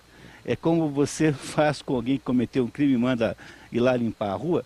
Pois as empresas, já que são tão culpadas assim, porque o sistema atual explora a sua pretensa culpa sobre os males do mundo, as empresas, para não serem mais punidas, então elas submetem apenas alternativas, que é essa história de empresa socialmente responsável, empresa cidadã. No fundo, são todos movimentos, são todos instrumentos e todos sintomas de uma coisa só, que é do aumento da socialização do sistema. E que as pessoas ingenuamente confundem com o neoliberalismo, achando que isso é a vitória do capitalismo sobre o socialismo, quando é justamente o contrário. O neoliberalismo foi uma coisa, vamos dizer, foi um fantoche, um espantalho, que o pessoal da esquerda mais radical inventou, tá certo? Que eles mesmos fazem e depois eles falam mal. Lenin chamava isso a estratégia das tesouras. Você cria dois partidos, duas correntes, uma esquerdista, outra um pouco menos esquerdista, de modo que elas dividam entre si todo o bolo, todo o espaço político. É o que acontece entre esse pessoal do PT, PDT, etc., e do outro lado o PSDB, o Tucanato. É a mesmíssima coisa. Uns anos atrás teve uma reunião dos 7 grandes governantes no mundo. E daí o pessoal da esquerda aqui gritava, não, isso aí é o neoliberalismo em marcha e tal. É um perigo, é o espírito do capitalismo, nós temos que combater isso. Quando você ia ver, todos os 7 eram governantes de esquerda, que tinham sido postos lá por eles mesmos. Era o Bill Clinton, que é apoiado pela esquerda americana, era o Schröder na Alemanha, era o Jospin na França, só tinha esquerdista. Eu digo, mas é a sua própria turma que está lá? Assim como eles falavam do discurso único. Não, nós temos que combater o discurso único. Eu digo, mas o único discurso que eu escuto é o seu. Quer dizer, tudo isso é uma farsa. O pessoal se acostumou, assim, a viver numa espécie de teatrinho, entendeu? Quer dizer, o teatrinho interno da esquerda ocupou todo o espaço político e ele hoje é o grande simulacro, né, da política brasileira. E eu gostaria mais de uma outra questão que a gente podia abordar na tarde de hoje. Eu gostaria de saber a posição do Mídia Sem Máscara quanto à campanha do desarmamento. Bom, eu posso dizer o seguinte, o Mídia Sem Máscara, ele não tomou uma posição contra ou a favor do desarmamento de princípio. Mas o que nós procuramos fazer é o seguinte, olha, tem pessoas que são a favor do desarmamento, a grande mídia cansa de repercutir isso daí, mas olha, escuta, tem o outro lado do desarmamento também. Tem o lado do controle populacional, tem o lado da segurança do indivíduo, tem o lado da proteção da sua família, os lugares ermos do país em que é necessário mesmo você estar armado, porque a polícia não chega lá em menos de 2, 3 horas. Quer dizer, existe uma série de argumentos, bons argumentos, contra o desarmamento civil, que não estão sendo novamente veiculados pela grande mídia brasileira. Então, o que nós fazemos? Nós publicamos esses artigos e essas ideias contra o desarmamento no site para mostrar, olha, escuta, o desarmamento pode ser uma coisa ruim também. Né? E tem experiências muito negativas no mundo em relação ao desarmamento. Os Estados Unidos já adotou desarmamento, muitos estados estão voltando atrás no desarmamento, porque o crime só aumentou com isso daí. Quer dizer, a bandidagem ficou ficou encorajada, evidentemente, porque quando o bandido sai para a rua sabendo que tem uma lei proibindo que as pessoas não tenham armas, ele se sente muito melhor. Ele não está armado, Exatamente. Só eu estou armado, né? Então, quer dizer, essa, na verdade, a nossa posição, em termos de jornalismo, é publicar o outro lado. Ó, escuta, tem um outro lado aqui que você merece ler também, né? Como consumidor, como leitor, consumidor, você merece ler também. Que pena que fica só daí no site também, né? Para ver como as pessoas estão mentindo a esse respeito, todos os jornais noticiaram, todos não, jornais importantes noticiaram, desarmamento diminuiu a criminalidade em 18%. Disseram, chegaram a ter a cara de pau de noticiários. Quando você ia ler a notícia, é aquele caso, vamos dizer, o tipo jornal, o falso jornal, o pior tipo de falso jornalismo que existe, é aquele que diz uma coisa no título e outra na matéria. Quer dizer, já traz em si seu próprio desmentido. Quando você ia ler a matéria, você via que, de fato, havia diminuído em relação ao trimestre anterior, mas aumentado muito em relação ao mesmo trimestre do ano passado. Ora, a variação de trimestre é o que chama variação sazonal, quer dizer, aquilo acontece normalmente durante o ano. Agora, você compara um ano inteiro, um período maior com outro, aí que você vê se aumentou ou não.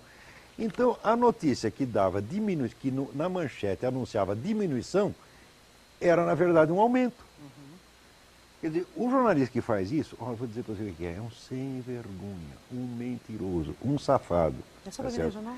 Isto aí, o público tem o direito de reclamar na delegacia do consumidor que está sendo enganado, está sendo ludibriado por uma propaganda enganosa. Porque se o jornal lhe promete uma cobertura honesta e depois lhe dá isto, ele está falhando a lei de proteção do consumidor. E o senhor que está ouvindo, a senhora, tem todo o direito, tá certo, de dar a queixa no jornal. Sempre que você vê isso, o título diz uma coisa, a notícia desmente aquilo, estão tentando enganá-lo, isso é propaganda enganosa. Propaganda enganosa por quê? Porque você tem empresas de mídia que estão ligadas e têm interesse na campanha do desarmamento pelas suas ligações com ONGs internacionais associadas a este programa. Quer dizer, por trás desta coisa do desarmamento, tem, vamos dizer, interesses políticos e econômicos muitíssimo fortes. Eu não tenho nada contra a pessoa ter interesses políticos e econômicos, só quero que ponha na mesa. Eu digo, olha, são estes. Nós queremos fazer isto, por quê? Porque vai diminuir a criminalidade? Não, nós queremos fazer isso porque nós gostamos da ONU e queremos fortalecer a ONU contra os Estados Unidos. Então, a ONU inventou esse negócio de desarmamento, nós apoiaremos porque nós apoiamos qualquer besteira que venha da ONU. É só por isso, no fim das contas. Agora, dizer que isso vai diminuir a criminalidade, isto é, vamos dizer, isso não é nem para discutir, isto é inteiramente absurdo. Porque se diminuir, aliás, aqui aconteceu a mesma coisa, os jornais disseram que havia uns cartazes aí, né? Desarmamento diminuiu a criminalidade em tanto por cento. Bom, acontece o seguinte, acontece que se a entrega de, acho que, sei lá, 18 mil armas, uma coisa assim, diminuiu a criminalidade em X%, então isso quer dizer que X% destas armas estavam sendo usadas para a prática de crime. E o sujeito que recebe a arma, o funcionário do Estado que recebe a arma, ele está concedendo anistia àquele criminoso sem ele ter autoridade para isso. Quer dizer, foi votada uma lei de anistia? Quem foi que disse? Se você devolveu a sua arma, você não pagará pelo seu crime. E não será investigado. Na prática, a lei do desarmamento é uma lei de anistia dada a todas as criminosas. O que o sujeito fala? Devolva a sua arma, pega o dinheiro, então você compra outra arma e continua. Como continuou. Não é uma coincidência que após este sucesso, entre aspas, da campanha do desarmamento, a violência no Rio de Janeiro tem aumentado formidavelmente. Que antes eles faziam a bagunça dele lá no Morro, agora já fazem no centro da cidade. E como é que eles precisam ter a cara de pau de dizer que a criminalidade diminuiu? O Brasil está tendo atualmente 50 mil homicídios por ano. Isso é o dobro do que morreu na guerra do Iraque. É uma situação absolutamente insustentável. Agora, o sujeito no meio diz, vamos fazer desarmamento, vamos fazer aquelas campanhas, como é? Campanha do carinho no Morro, vamos fazer, abraçar a Lagoa Rodrigo de Freitas. O sujeito abraçar a Lagoa Rodrigo de Freitas para eliminar... Né? Para eliminar paz, né? Como é que vamos eliminar o criminalidade? Nós vamos abraçar a Lagoa Rodrigo de Freitas. Eu digo, meu filho, isso é macumba. Porque não há relação de causa e efeito, é uma operação de magia. O que a Lagoa Rodrigo de Freitas tem? Quer dizer, estão matando as pessoas porque nunca ninguém abraçou a coitadinha da Lagoa. Ora, meu Deus do céu. Isso é uma palhaçada tão grande que as pessoas desse movimento Viva Rio estão rindo da nossa cara. Por isso que eu sempre chamei o Viva Rio de Viva Rindo. É o que eles fazem. Estão rindo da nossa cara. é o dia do carinho, nós vamos dar flores para os traficantes, eles vão parar de atirar em nós. Mas que brincadeira, gente. Ensinar capoeira para as pessoas no morro como Agora, forma de combater a isso, criminalidade. você vai ensinar capoeira para o assaltante, para ele poder praticar depois com você mesmo. Não é isso? Quer dizer, como se não bastasse estar armado. Ele pode ter arma, eu não. Ele ainda sabe capoeira, eu não sei. Que brincadeira. Quer dizer, olha, quando chega nesse ponto, já, né, tem que falar, não, gozação não, peraí, vamos parar. Aí já passou do ponto do admissível. Tá certo? Isso já é um cinismo muito grande. Então, como que chegamos a isso?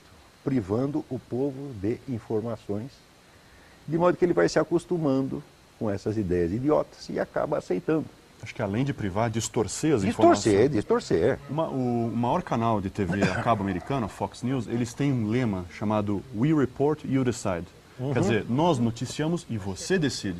Mas é claro. O que a mídia brasileira, em grande parte, a grande mídia está fazendo? Nós noticiamos conforme a nossa ideologia, portanto já estamos decidindo o que você vai pensar no momento que você está lendo. Não? Só tem que assimilar. Aquela ideia de ouvir o outro lado, quer dizer, o mandamento número 1 do jornalismo, nunca é praticado. Mas se você vai ver o espaço que a mídia concedeu ao desarmamento, a campanha pró-desarmamento, o espaço que concedeu ao argumento contrário, é ridículo. É 2 ou 3%, se tanto. Tá entendendo? Então, você não tem condição de decidir. Quer dizer, a redação, porque isso não é nem empresa, às vezes não é nem dono do jornal que faz isso, às vezes é a própria redação que decide por si. Porque é difícil um dono do jornal mandar na sua redação. O jornalista não é flor que se cheire, não, eles não obedecem assim facilmente. Eles fazem o que eles querem, tá certo? Então, nós aqui na redação decidimos que vai ser assim e pronto. Quem não gostou, calha a boca, tá entendendo? E isso vai sendo imposto, geração após geração. Já faz 40 anos que está assim, eu vou mostrar para vocês daqui a pouco, se ainda houver tempo. Eu também, pode ficar para semana que vem. Bom, vocês dizem, né, que o PT, vamos voltar um pouquinho para o PT novamente, atua praticamente sem oposição nenhuma. Mas o PSDB não é uma oposição forte ao PT? Olha, o PSDB é um partido social-democrata. E a social-democracia é o que a gente poderia chamar de direita da esquerda. Ou seja, a esquerda tem diversas nuances, diversos graus, e um dos graus mais light, vamos dizer assim, é a social-democracia. Quando você tem, numa disputa democrática eleitoral, você tem desde o partido de extrema esquerda até um partido social-democrata, que é a esquerda light, disputando, e todos os partidos ditos de direita tentando imitar esses partidos de esquerda, então significa que você não tem uma oposição, você tem apenas uma variação dentro da mesma ideologia. Quer dizer, qual é o socialismo que você prefere? Essa é a pergunta que é feita para a população nas eleições. Você prefere o socialismo do PT? Você prefere um socialismo rosa clara do PSDB?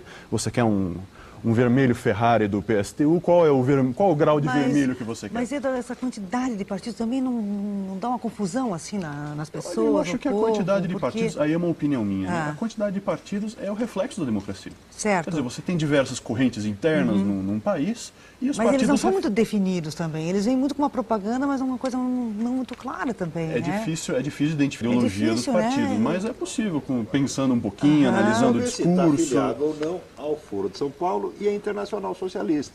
Tá. Você quer saber qual é a linha do partido? Se ele está afiliado a isso, então é um partido de esquerda, socialista, comunista, etc. Mas vocês devem lembrar que no tempo da ditadura, o governo inventou os dois partidos. Tinha a Arena e tinha o MDB. E qual era a diferença? A Arena era o partido obediente e o MDB era um pouquinho menos obediente. Então, hoje, essa é a diferença entre os grandes partidos PT e PSDB. O PT é o partido do governo, que obedece ao governo, e o PSDB faz de conta que está contra, mas a identidade é total. Tá certo? E isso mesmo, esse é confesso. Outro dia saiu lá a conversa entre o Fernando Henrique Cardoso e Cristóvão Buarque, os dois dizendo, não, nosso partido está em perfeito acordo do ponto de vista ideológico, estratégico, etc, etc. Nós só temos uma disputa de poder. Ou seja, qual de nós que vai ter o poder para fazer a mesma coisa que o outro quer fazer? Isso, sobre os partidos, independente da formação dos partidos, uma coisa todos têm em comum. Nenhum deles acredita no indivíduo. Todos acham que o Estado é a solução para o país. Todos. Em maior ou menor grau. Quer dizer, quando, por exemplo, se debate previdência social nas eleições, então um partido acha que a previdência social deve ser reformada desse jeito, o outro daquele outro jeito. Olha, escuta, alguém já propôs a abolição da previdência social pelo governo? O governo privatizar por completo? Nem se pode discutir. Nem se pode discutir, por quê? Porque são todos partidos de esquerda. Certo. Então eles estão apenas disputando quem é que vai assumir a pasta da Previdência Social e qual plano de que indivíduo, de qual partido que vai ser implantado. E não realmente um debate amplo de ideias, como se espera numa democracia. Né? Certo. Eu tive uma informação agora que o programa para São Paulo encerra-se às 15 horas, às 17 horas, aliás, né, às 5 horas. Nós temos mais 5 minutinhos para a cidade de São Paulo. Depois nós podemos até continuar um pouquinho mais aqui com Curitiba, né? Porque nós temos algumas perguntas ainda a serem feitas. O Diogo do Batel, ele pergunta para o Olavo qual foi a atuação do Papa Pio XII colaborando com comunistas na Segunda Guerra Mundial. Não com os comunistas. O Papa Pio XII já foi acusado de duas coisas, de ter colaborado com os nazistas na Segunda Guerra Mundial e um pouco mais tarde com os comunistas. Este é um abacaxi, este problema. Eu preferia mais tarde fazer um programa só sobre isso, porque precisa muita documentação, não é uma coisa assim fácil de resolver, não. Geralmente as pessoas resolvem assim na base sectária. Brasileiro, então, separar essa. Brasileiro assim, primeiro emite uma opinião, primeiro escolhe uma opinião e depois ele vai averiguar os fatos, né? E daí os fatos que trata de se arranjar. Então, se você é católico, gosta do Papa Pio XII, você diz, é tudo mentira. Se você é anticatólico, já fala, é tudo verdade. Mas a coisa não é bem assim. Precisa investigar com seriedade.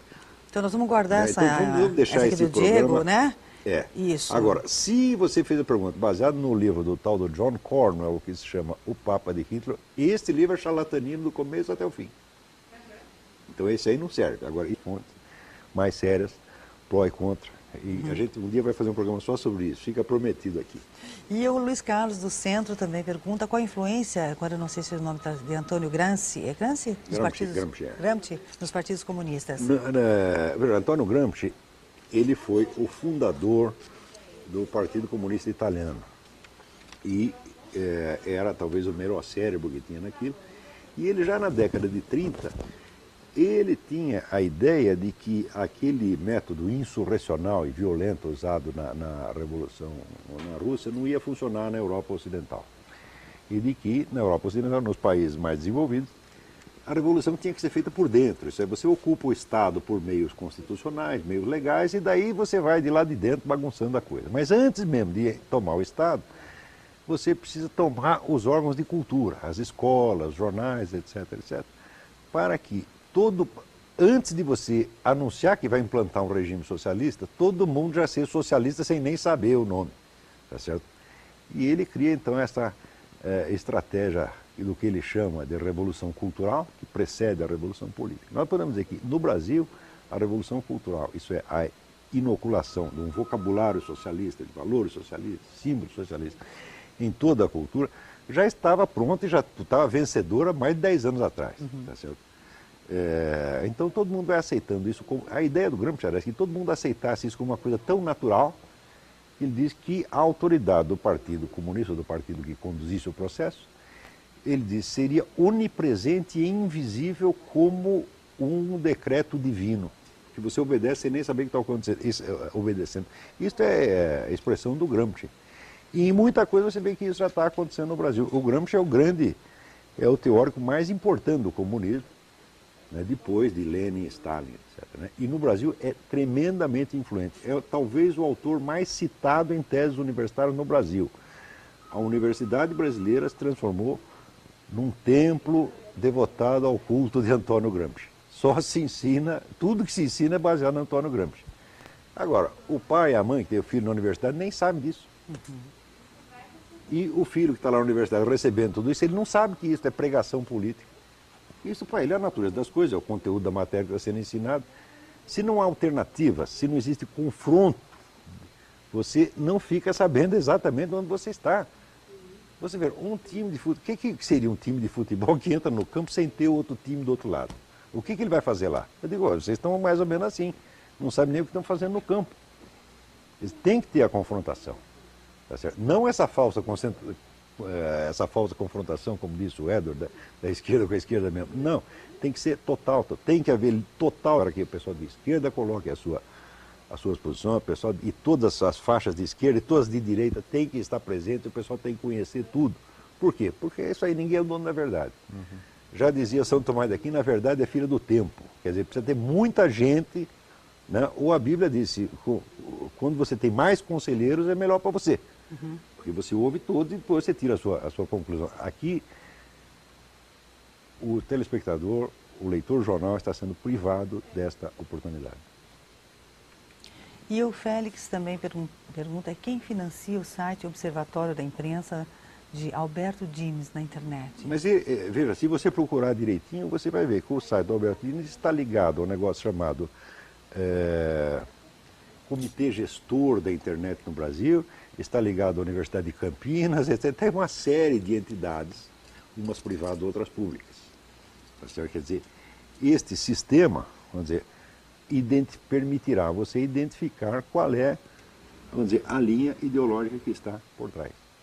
Tá certo? Então, não só a linha ideológica, mas também os compromissos. Então, no nosso caso, quem está por trás? Quem está financiando isso? Quem está financiando isso é este que vos fala. Tá certo? E esses aqui também. Nós esprememos do nosso orçamento, quer dizer, tiramos o leitinho das crianças para fazer isso. Não temos patrões, não obedecemos ninguém, não trabalhamos para ninguém. E qualquer pessoa que queira ajudar, que sua instituição, que queira ajudar neste empreendimento, as condições são duas. Primeiro, você vai ajudar, não é por baixo do pano, é por cima do pano. Nós vamos publicar o quanto você deu. E segundo, isto não nos trará nenhum compromisso. Nós não vamos nos tornar seus empregados só porque você ajudou o nosso empreendimento. Você ajudou porque você achou que era um objetivo nobre, etc, etc. É assim como na igreja, meu filho. Não é porque você depositou uma esmola lá dentro que você tem que ser o padre tem que fazer um sermão a seu favor. Ele está lá para falar de Deus, não é de você. E nós estamos aqui para falar do jornalismo verdadeiro e falso e não, né, das belezas de quem nos deu dinheiro. Que até hoje ninguém deu. Será que o Eduardo, Paulo, o Munir querem fazer algumas considerações agora que nós já estamos chegando no finalzinho do horário, né, no nosso Mídia Sem Máscara? Olha, eu só quero agradecer realmente a oportunidade de estar aqui, desse espaço cedido para o Mídia Sem Máscara, que é um empreendimento que todo mundo que está aqui faz realmente por senso de dever, por patriotismo, por acreditar na pluralidade das ideias, na real pluralidade das ideias, e agradecer todo o apoio aqui. Agradecer o apoio, né, o espaço e, acima de tudo, mostrar que isso é unicamente uma iniciativa de indivíduos, de cidadãos e pessoas que acreditam e vão atrás e trabalham. Não há nenhuma força oculta por trás, um outro interesse, que não seja dar oportunidade para as pessoas de terem uma outra visão dos fatos. Elas vão julgar se são as melhores, mas elas vão ter uma oportunidade. Certo, não tem a chance. Exatamente, essa é a ideia. O telespectador vai ganhar certamente com isso. Com não certeza. porque ele vai concordar com nossas opiniões ou porque nós somos bonitos ou feios, mas porque ele vai ter mais uma fonte de informação para ele e ele, enfim, decidir o que é melhor, o que é pior. Sem dúvida, Munir. Munir. Bom, o programa ao vivo é assim, né? Eu falei, vamos as últimas considerações, né? Ela que ia passar para você, mas veio mais coisa aqui. Vamos ler? Vamos. Bom, então, o Juarez do Bom Retiro, recentemente o ministro Tarso Genro fez um acordo com Cuba para utilizar o método de alfabetização infantil e juvenil usado em Cuba. Será que nossos professores não são capacitados para ensinar nossas crianças? Isso é preciso? Não só os nossos professores podem estar, mas o senhor Tarso Genro não está capacitado nem para ser diretor de uma escola primária. Tá certo? Eu duvido que esse sujeito entenda alguma coisa de educação, de filosofia de educação, etc, etc. Não tem qualificação para isso, está lá só para fazer politicagem esquerdista. E esse negócio de trazer técnico cubano e se inspirar em Cuba, isso é uma pouca vergonha. Porque o pessoal, não, mas Cuba tem o mais baixo nível de analfabetismo da América Latina. Eu digo, já tinha nos anos 50, muito antes da Revolução. Cuba sempre foi um país de gente culta. Vocês leiam, está no livro do Carlos Alberto Montaner, Viagem ao Coração de Cuba, que é uma história de Cuba no século XX. Você vai ver que nos anos 50, o nível de instrução em Cuba já era altíssimo. Tá certo? Então, o que a Revolução acrescentou? Não acrescentou absolutamente nada. Tá certo? Ademais, na Revolução, na educação cubana, metade dela é só manipulação, é só pregação revolucionária. Tá certo? E outras coisas, as famosas glórias da medicina cubana, o negócio da barbatana de tubarão, tudo isso é uma palhaçada. A medicina cubana é uma das piores do mundo. E o pessoal está enganando vocês, pô. Isso aí é tudo marketing de Cuba. Aliás, por que tem que fazer esse marketing? Por quê? Porque Cuba está falida. Então tem que recolher dinheiro para Cuba. Então o que faz? O Brasil foi lá, o Lula foi lá e já deixou 400 milhões de dólares lá de presente. Ah, mas não basta. Então precisamos fazer um convênio aqui para o brasileiro soltar mais dinheiro lá para Cuba. Tá certo? E precisa também fazer turismo para Cuba. O senhor Lula durante muito tempo ficou de agente do turismo, vamos promover viagens para Cuba. Por que tem que ajudar Cuba se Cuba tem um regime maravilhoso que resolveu todos os seus problemas econômicos? Cuba vive da caridade pública, inclusive das suas vítimas. Por quê? 1/6 da população cubana fugiu para Miami, chegou em Miami, abriu uma lojinha disso, abriu não sei o quê, ficou todo mundo rico. E agora eles mandam anualmente milhões de dólares para os seus parentes em Cuba. Então, é um regime falido que vive da caridade das suas próprias vítimas. Quer dizer, pessoas que saíram de lá corridas, saíram numa balsa, pendurando um pneu, tá certo? Morrendo de fome, e que se fizeram depois por trabalho e esforço em Miami, hoje sustentam Cuba. E ainda vem este safado, mentiroso Fidel Castro dizer, não, nós temos um regime maravilhoso, aqui resolvemos todos os problemas. Você não resolveu problema nenhum, você só arrumou o problema, tá certo? E você vive da piedade das suas próprias vítimas e dos seus inimigos. Por exemplo, o bloqueio econômico americano. Sabe o que é o bloqueio econômico americano? Quer dizer que não pode sair dinheiro de lá para os Estados Unidos, mas entrar pode. O bloqueio é um grande negócio para ele. Ainda fica fazendo, não, nós estamos mal aqui porque não podemos comerciar com os Estados Unidos. Você não pode comerciar, você só pode receber ajuda. Você só entra dinheiro, não sai. E ainda vem reclamar, mas que sem vergonhice, pô. Aliás, a respeito da medicina cubana, eu convido o telespectador a entrar no Mídia Sem Máscara. Lá tem uma palavrinha escrito Cuba, ele pode clicar e tem todas as notícias do Mídia Sem Máscara sobre Cuba. E lá nós temos fotos mostrando o interior de hospitais e sanatórios cubanos que estão num nível de degradação que, olha, eu acho que nem o hospital público brasileiro de pior qualidade teria coragem de sustentar. Quer dizer, é sujeira para todo lado, pessoas jogadas no chão, mas numa sujeira que no Brasil nunca se viu. E também nós temos lá falando também várias fotos de Havana, mostrando como é que é a vida em Havana, fora daqueles pequenos bairros que são sustentados para turista. Quer dizer, como é que é a vida dentro de Cuba? Como é que vive um cubano médio? Então lá o leitor vai poder ver com os próprios olhos como é que está a situação. A Alzira da Fazenda Rio Grande pergunta qual o partido que não é comunista ou socialista? No Brasil? Não, tem alguns que não são nada, tá certo? E que, vamos dizer, eles servem de moeda divisionária. Quer dizer, na hora do acordo, né, tem 2 ou 3 partidinhos, 2, 3 não, dúzias de partidinhos que não são absolutamente nada, e que serve para fazer negócio com os 2 grandes partidos da esquerda, o PT ou o PSDB. Tá certo? Só serve para dar troco. Tá certo? Mas o PT, tá certo, é um partido marxista. O PDT também, o PPS também, tá certo? E o PSDB não é um partido marxista, mas é um partido socialista. Isso quer dizer que ele pertence a um tipo de marxismo que o pessoal chama de revisionismo, que é a ideia do processo evolucionário, lento, né, democrático, gradualista, democrático, mas ele pertence à Internacional Socialista. Então, tem algum partido pró-capitalista aqui? Não tem nenhum, o capitalismo está proibido. Tá certo? Você viu algum dos 4 candidatos na última eleição dizer assim, eu sou a favor só da economia de mercado, o Estado tem que largar esta coisa, tem que diminuir imposto, fala isso. O Brasil virou pecado falar isso hoje. Quer dizer, ficou proibido. Pecado. Quer dizer, olha, eu também, às vezes não tenho posição firmada sobre as coisas, mas eu quero ter informação. Quer dizer, por exemplo, a gente deve, por exemplo, aquele negócio de privatização de empresas, isso é bom ou é ruim? Eu não sei. Mas como é que eu vou saber se vocês não deixam saber, porra? Verdade. Se não tem a discussão séria.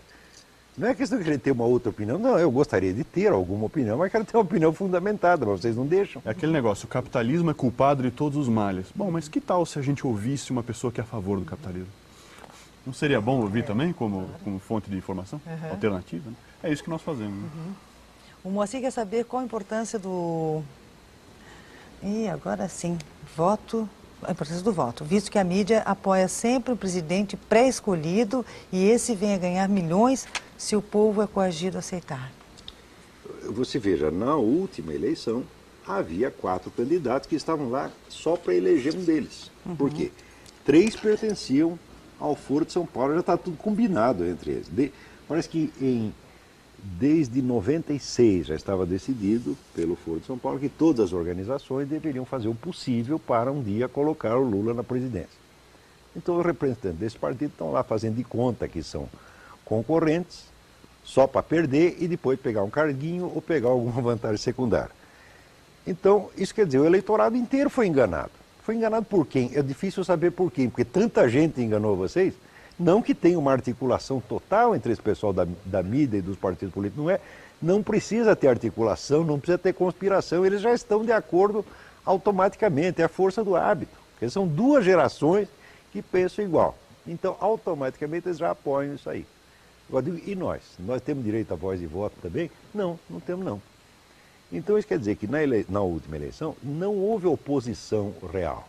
Oposição é o seguinte, você tem 4 candidatos socialistas, então tem que ter um candidato pró-capitalista, pô. Vocês, os 4, e se pegar os 4, né, eles são todos a favor do mesmo programa, os programas sociais da ONU, que nunca deram certo em lugar nenhum. A ONU existe só para comer dinheiro e fazer besteira, entendeu? Como fez no Iraque.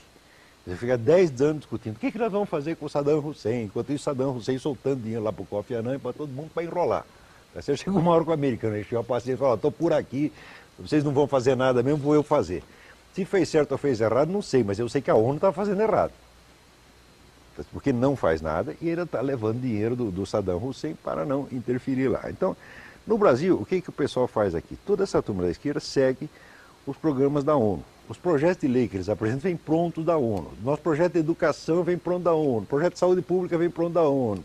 Projeto de segurança vem pronto da ONU. O pessoal só pega o da ONU e repassa aqui para o público brasileiro. E não tem um candidato para dizer, não, eu não quero isso. Nós queremos ter uma outra solução. Tá certo? Então, na última eleição, você tem toda a razão, você foi totalmente manipulado. Agora, o único partido dos 4 que não pertencia ao Foro de São Paulo é o PSDB. Ora, eu não sabia, sabia sim, o seu Zé Serra sabia de tudo. Tá certo? Por quê? Porque eu conversei com gente da assessoria dele, eu botei toda a documentação do Foro de São Paulo na mão deles, o Denis Rosenfield passou também para eles, ou seja, estavam sabendo de tudo. Então, aí, neste caso, nós temos que perguntar, seu Zé Serra, o senhor é só covarde, o senhor é mentiroso, ou o senhor é burro? Eu não sei, mas uma das 3 coisas o senhor é. Porque escondeu, ajudou a esconder. E perdeu a eleição, por quê? Porque escondeu.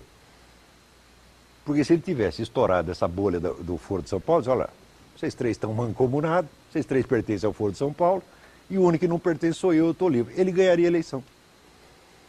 Então o senhor jogou a sua eleição com a presidente fora por um desses 3 motivos. Covardia, burrice ou desonestidade. Eu não quero julgar o senhor, mas uma das 3 coisas o senhor é.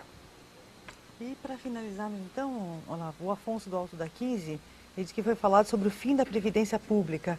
Qual país sério não tem Previdência Pública? Aí é o... Bom, não é que não tenha Previdência Pública, mas a Previdência Pública sempre tem abordagens diferentes. Por exemplo, não sei se você se surpreenderia a saber que nos Estados Unidos uma pessoa de classe média não tem acesso a nenhuma espécie de Previdência Pública. Você tem 2 programas lá chamados Medicaid e Medicare, que são aplicáveis, num caso, a pessoas muito pobres, comprovadamente pobres, e no outro a pessoas muito idosas. Mas uma pessoa comum, como eu e você, provavelmente, não temos direito a chegar num lugar qualquer e sermos atendidos por uma espécie de SUS. Isso parece estranho para você? Pois é assim que é nos Estados Unidos. Só para dar uma ideia para você de quanto esse assunto é um assunto mais complexo do que nós imaginamos em princípio. Agora, de certo modo, essa conversa de previdência pública começa na Europa com a criação do welfare state, que é um sonho socialista inglês. Os ingleses, quando acharam que iam transformar o país num país socialista, na década de 60, quando houve uma sucessão de primeiros ministros socialistas, achavam que conseguiriam criar um Estado que seria tão capaz de cuidar dos cidadãos que seria até possível que o cidadão pudesse se eximir dos próprios tropeços e circunstâncias e complicações da própria condição humana. Quer dizer, na hora em que o Estado diz para você que todos os seus problemas e todas as suas mágoas podem ser resolvidas por ele, você está à frente a uma proposta absolutamente maliciosa. Quer dizer, no fundo, o que se quer fazer com você é comprar a sua subserviência total e completa. Então, o sonho da Previdência Pública plenipotenciária, esse com que nós sonhamos de modo geral, é um sonho que tem um preço político extraordinário e ele não é universal como se pensa. Quer dizer, ele é um componente dos países e dos momentos desses países em que há, de fato, um espírito socialista em vigor. Não adianta também me dizer que na Suécia as coisas funcionam muito bem, porque a Suécia só ficou assim depois que ficou rica. Então, esses países muito prósperos do mundo nórdico são países que têm uma assistência muito boa, porque são países ridiculamente pequenos. A Islândia, por exemplo, inteira tem 400 mil habitantes, que é o tamanho de um pedaço da cidade de Curitiba, ou das regionais de Curitiba. Você imagina um país com 400 mil habitantes? É um país que dá para você acarpetar inteiro, tão pequeno como é.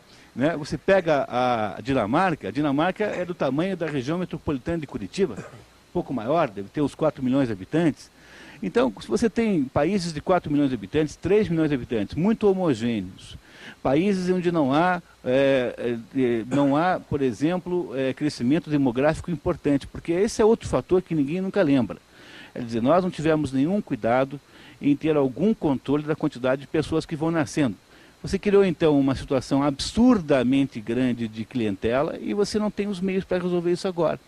E aí, então, ficamos acalentando os sonhos socialistas de resolver os problemas da condição humana, quando, na verdade, existem experiências muito melhores. Por exemplo, mesmo aqui na América Latina, você tem um sistema de previdência completamente privado e por aí você compreenda que há uma diferença entre uma obrigação de criar um sistema de previdência que é imposta pelo poder público e um sistema tutelado pelo poder público.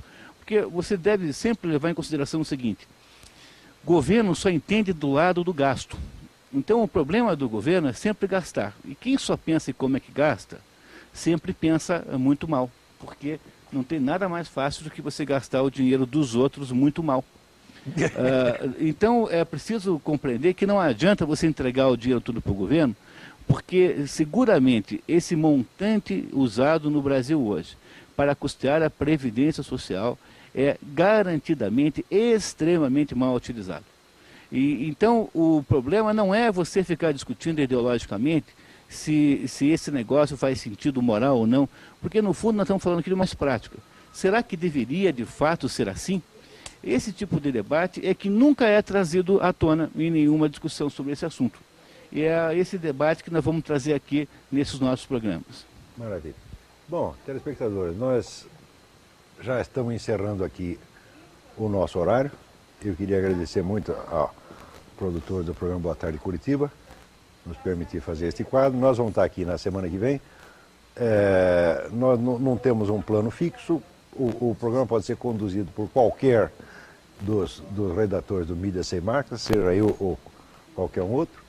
Pode ser um programa só de comentário, pode ser uma resenha do noticiário da semana, pode ser entrevista, quer dizer, tem uma flexibilidade muito grande. Nós vamos, assim, fazer as coisas de acordo com aquilo que a situação do noticiário presente exija, de modo que a gente possa comentá-lo da menor maneira possível.